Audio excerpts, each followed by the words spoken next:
মাথায় রাখবেন, ঘোরাঘুরি, কোথাও যাওয়া, ট্যুর করা, ভিজিট করা ইজ নট আ ফল্ট, এটা কোনো ত্রুটি নয়, but everything has a limitation.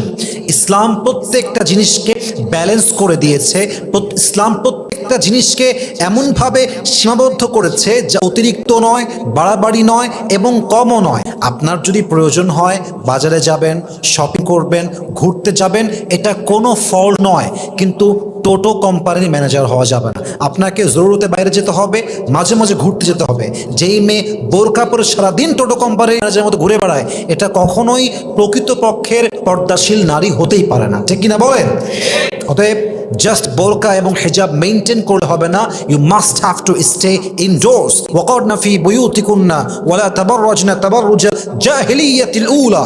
আপনাকে ঘরে অবস্থান করতেই হবে। আল্লাহ প্রত্যেকটা বোরকাওয়ালী পর্দাশীল নারীকে বোঝার তৌফিক দান করুক। পরে সবাই আমিন।